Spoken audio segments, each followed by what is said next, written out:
To Nagvedi Achars kitchen. ಇವತ್ತಿನ recipe ಕಲಂಗಡಿ ಹಣ್ಣನ್ನು ಬಳಸ್ಕೊಂಡು ಕಲಂಗಡಿ ಹಣ್ಣಿನ ಜ್ಯೂಸನ್ನು ಮಾಡ್ಕೊಳ್ಳೋಣ. ತುಂಬಾ ಹೆಲ್ದಿ ರೆಸಿಪಿ ಅಂತ ಹೇಳ್ಬೋದು. ಸೊ ಹಾಗಾದರೆ ಬನ್ನಿ ರೆಸಿಪಿ ನೋಡ್ಕೊಂಡು ಬರೋಣ. ಕಲಂಗಡಿ ಹಣ್ಣು ನಮ್ಮ ದೇಹಕ್ಕೆ ತುಂಬಾ ಒಳ್ಳೆಯದು. ಬೇಸಿಗೆ ಕಾಲದಲ್ಲಿ ನಮಗೆ ಡಿಹೈಡ್ರೇಷನ್ ಆಗ್ತಾ ಇರುತ್ತೆ. ಅಂದರೆ ನಮ್ಮ ಮೈಯಲ್ಲಿರುವಂಥ ನೀರಿನ ಅಂಶ ಬೆವರಿನ ರೀತಿಯಲ್ಲಿ ಕಮ್ಮಿ ಆಗ್ತಾ ಹೋಗುತ್ತೆ. ಅಂಥ ಟೈಮ್ನಲ್ಲಿ ಕಲಂಗಡಿ ಹಣ್ಣನ್ನು ಬಳಸ್ಕೋಬೋದು.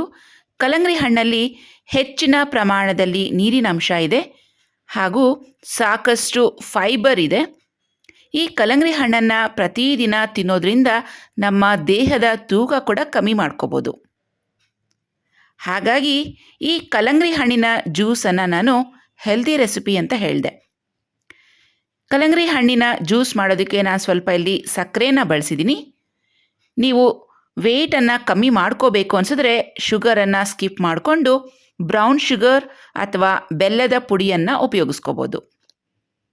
ಕಲಂಗಡಿ ಹಣ್ಣನ್ನು ಈ ರೀತಿಯಾಗಿ ಹೋಳುಗಳಾಗಿ ಮಾಡಿ ರೆಡಿ ಮಾಡಿ ಇಟ್ಕೊಳ್ಳೋಣ. ನಾನು ಈಗಾಗಲೇ ಕಲಂಗಡಿ ಹಣ್ಣನ್ನು ಬಳಸ್ಕೊಂಡು ಐಸ್ ಕ್ಯಾಂಡಿ ಹೇಗೆ ಮಾಡೋದು ಅಂತ ತೋರಿಸಿದ್ದೀನಿ. ತುಂಬ ಅಂದರೆ ತುಂಬ ಸಿಂಪಲ್ ರೆಸಿಪಿ. ಮಕ್ಕಳಿಂದ ಹಿಡಿದು ದೊಡ್ಡೋರ್ವರೆಗೂ ಎಲ್ಲರೂ ತುಂಬಾ ಇಷ್ಟಪಡ್ತಾರೆ. ನೀವೇನಾದರೂ ಆ ವಿಡಿಯೋ ನೋಡೋದಕ್ಕೆ ಮರೆತಿದ್ರೆ ಅಥವಾ ಮಿಸ್ ಆಗಿದರೆ ದಯವಿಟ್ಟು ನಮ್ಮ ಚಾನಲನ್ನು ಚೆಕ್ ಮಾಡಿ. ಅದರ ಲಿಂಕ್ ಕೂಡ ನಾನು ಕೆಳಗೆ ಡಿಸ್ಕ್ರಿಪ್ಷನ್ ಬಾಕ್ಸ್ನಲ್ಲಿ ಕೊಟ್ಟಿರ್ತೀನಿ. ಆ ವಿಡಿಯೋ ಕೂಡ ನೋಡ್ಬೋದು. ಈಗ ಕಲಂಗಡಿ ಹಣ್ಣಿನ ಹೋಳುಗಳನ್ನು ಒಂದು ಮಿಕ್ಸಿ ಜಾರ್ಗೆ ಹಾಕೋತಾ ಇದ್ದೀನಿ. ನಾನು ತೊಗೊಂಡಿರುವಂಥ ಕಲಂಗಡಿ ಹಣ್ಣು ಸ್ವೀಟ್ನೆಸ್ ಸ್ವಲ್ಪ ಕಮ್ಮಿ ಇದೆ. ಆದ್ದರಿಂದ 2-3 ಸ್ಪೂನಷ್ಟು ಸಕ್ಕರೆಯನ್ನು ಹಾಕ್ತಾಯಿದ್ದೀನಿ. ಸಕ್ಕರೆ ನಿಮ್ಮ ಸ್ವೀಟ್ನೆಸ್ ಪ್ರಕಾರವಾಗಿ ಹಾಕ್ಕೋಬೋದು. ಸುಮಾರು ಒಂದು ಅರ್ಧ ಟೀ ಸ್ಪೂನಷ್ಟು ಬ್ಲ್ಯಾಕ್ ಪೆಪ್ಪರ್ ಪೌಡರನ್ನು ಹಾಕ್ಕೊಳ್ಳಿ, ಟೇಸ್ಟ್ ಚೆನ್ನಾಗಿರುತ್ತೆ. ಒಂದು ಚಿಟಿಕೆಯಷ್ಟು ಉಪ್ಪನ್ನು ಸೇರಿಸ್ಕೊಳ್ಳೋಣ. ಹಾಗೆಯೇ ಇದಕ್ಕೆ ನಿಂಬೆಹಣ್ಣಿನ ರಸ ಸೇರಿಸ್ಕೊಳ್ಳಿ.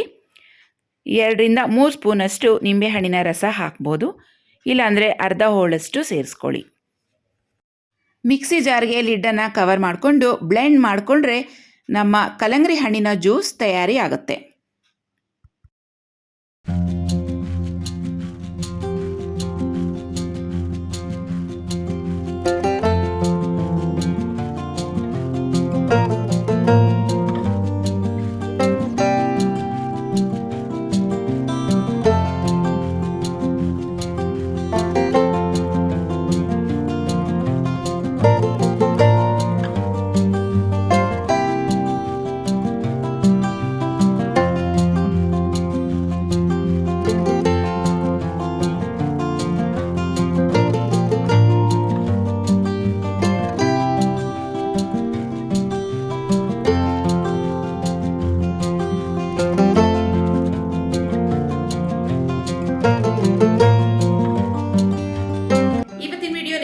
ಇಷ್ಟ ಆಗಿದೆ ಅಲ್ವಾ?